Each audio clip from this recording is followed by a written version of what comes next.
പരിവർത്തനം എന്ന നമ്മുടെ യൂട്യൂബ് ചാനലിലേക്ക് ഏവർക്കും സ്വാഗതം.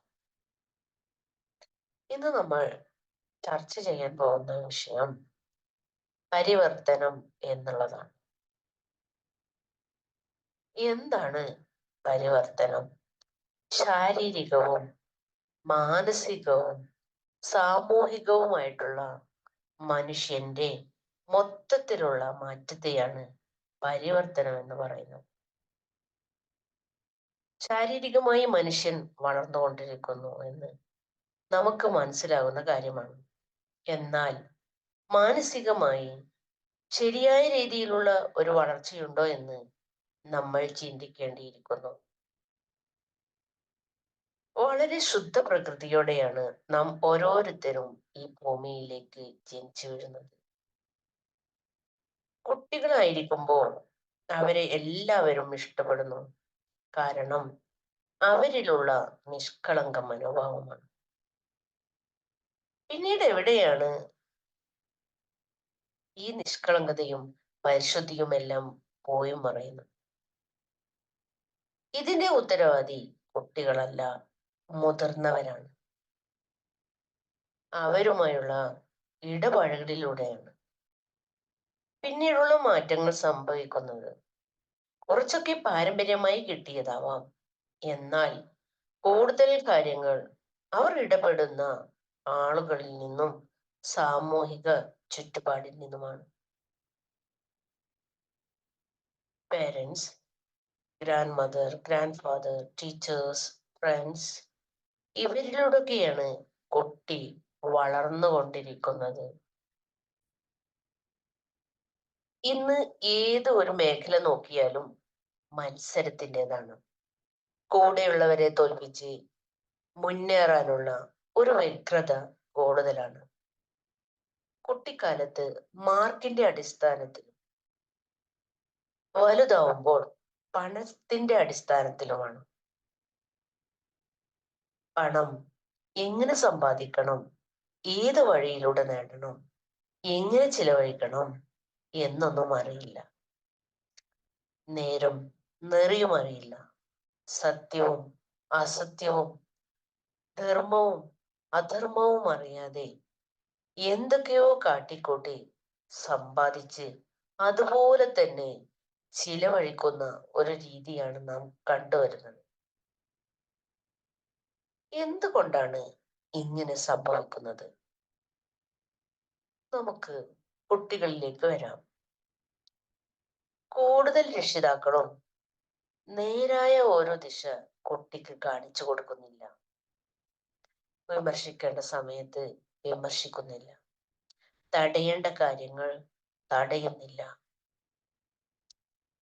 അരുതാത്ത കാര്യങ്ങൾ കാര്യകാരണങ്ങൾ വെച്ച് മനസ്സിലാക്കി കൊടുക്കുന്നില്ല. എല്ലാ കാര്യങ്ങൾക്കും ഫ്രീഡം കൊടുത്തിരിക്കുകയാണ്. കാരണം എന്താണെന്നോ? എനിക്ക് കുട്ടിക്കാലത്ത് ഫ്രീഡം കിട്ടിയിട്ടില്ല. അതുകൊണ്ട് എന്റെ മക്കൾ എല്ലാ രീതിയിലുള്ള ഫ്രീഡവും അനുഭവിച്ചുകൊണ്ട് വളരുമെന്നാണ് ഇവർ ഉദ്ദേശിക്കുന്നത്. ഇന്നത്തെ സാമൂഹിക ചുറ്റുപാട് നോക്കിയാൽ മനസ്സിലാവും, ഒരു ഭാഗത്ത് നന്മയുള്ള ആളുകൾ ഒരുപാടുണ്ട്, മറുഭാഗത്തുള്ളത് എത്തിക്സ്, മൊറാലിറ്റി, മൂല്യബോധം ഒട്ടുമില്ലാത്ത ആളുകളാണ്. അവർ പണത്തിന് വേണ്ടി, അവരുടെ കാര്യങ്ങൾക്ക് വേണ്ടി എന്തും ചെയ്യുമെന്നുള്ളതാണ്. ഇന്ന് ബഹുമാനം എന്ന് പറയുന്ന വസ്തുതയില്ല. മാതാപിതാക്കളോട്, ടീച്ചേഴ്സിനോട് ഒന്നും തന്നെ റെസ്പെക്റ്റ് ഇല്ല. റെസ്പെക്റ്റ് എന്ന് പറയുന്നത് കൊടുത്താൽ കിട്ടുന്ന കാര്യമാണ്. നമ്മൾ എന്താണോ മറ്റുള്ളവർക്ക് കൊടുക്കുന്നത്, അതാണ് നമുക്ക് തിരിച്ചു കിട്ടുന്നത്. എന്നാൽ ധാർഷ്ട്യ സ്വഭാവമുള്ളവർ വലുതാവുമ്പോൾ അവരുടെ സ്വഭാവം എത്ര ഭീകരമായിരിക്കുമെന്ന് ആലോചിക്കാവുന്നതേ ഉള്ളൂ. നമ്മുടെ കുടുംബത്തിൽ മാതാപിതാക്കള്, ഗ്രാൻഡ് ഫാദേഴ്സ് ഒക്കെ ആത്മീയമായിട്ടുള്ള ഒരു ബന്ധമുള്ള ആളുകളാണെങ്കിൽ കുട്ടികൾ അത്തരത്തിലുള്ള കഥകൾ കേട്ട് വളരുന്നവരൊക്കെ ആയിരിക്കും. അങ്ങനെയുള്ളവർക്ക് ആത്മീയമായിട്ട് ഒരു കണക്ഷൻ ഉണ്ടായിരിക്കും. ചില കുട്ടികൾക്ക് ഇത് ദൈവികമായിട്ട് തന്നെ ലഭിച്ചതാവാം. ചില രക്ഷിതാക്കൾ അത് മനസ്സിലാക്കി പരിപോഷിപ്പിച്ച് കുട്ടികളെ നല്ല രീതിയിൽ വളർത്തിക്കൊണ്ടുവരുന്നു. എല്ലാം ലഭിക്കുന്ന കുട്ടികൾ ബുദ്ധിമുട്ട് എന്താണെന്ന് അറിയുന്നില്ല. നമുക്ക് ഈസിയായി കിട്ടുന്ന ഒന്നിനും അത് എന്തായാലും വിലയുണ്ടാവില്ല. അത് കുട്ടികളായാലും വലിയവരായാലും ശരി. കുട്ടികൾക്ക് നമ്മൾ കൊടുക്കുന്ന കളിപ്പാട്ടമായിക്കോട്ടെ, അല്ലെങ്കിൽ അവർ ഇഷ്ടപ്പെട്ട വസ്ത്രമായിക്കോട്ടെ, ഭക്ഷണമാവട്ടെ, എന്തുമാവട്ടെ, ഇത് എങ്ങനെയാണ് സാധിപ്പിച്ചെടുത്തത് എന്ന് നമ്മൾ അവരെ മനസ്സിലാക്കി കൊടുക്കേണ്ടതുണ്ട്.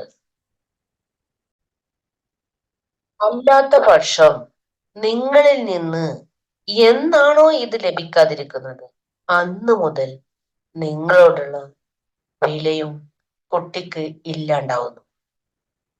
സോ നമ്മുടെ കുട്ടികളും മനസ്സിലാക്കണം ഇത് എവിടെ നിന്ന് എങ്ങനെ വരുന്നു എന്നുള്ളത്. ഇത് എങ്ങനെയൊക്കെയാണ് നമ്മൾ അവർക്ക് കൊടുത്തുകൊണ്ടിരിക്കുന്നത് എന്നുള്ളത്. എങ്കിൽ മാത്രമേ കുട്ടി വളർന്നു വരുമ്പോൾ ശരിയായ ദിശാബോധം ഉണ്ടാവുകയുള്ളൂ. മനഃശാസ്ത്രവും ആത്മീയതയും കൂട്ടിക്കലർന്നുള്ള ഒരു അറിവ് ലഭിക്കുന്ന കുട്ടിക്കാണ് ജീവിതത്തിന്റെ ശരിയായ പർപ്പസ്, അതിനെക്കുറിച്ചുള്ള ബോധം ഉണ്ടാവുകയുള്ളൂ. ശരിയായ ആത്മീയതയിലൂടെ മാത്രമാണ് നമുക്ക് ശരിയായ പരിവർത്തനം കൊണ്ടുവരാൻ സാധിക്കുകയുള്ളൂ. ശരിയായ ദിശാബോധം നമുക്ക് എല്ലാവർക്കും നമ്മുടെ ക്രിയേറ്റർ നൽകട്ടെ എന്ന് ആഗ്രഹിച്ചുകൊണ്ട് നിർത്തുന്നു. ബൈ.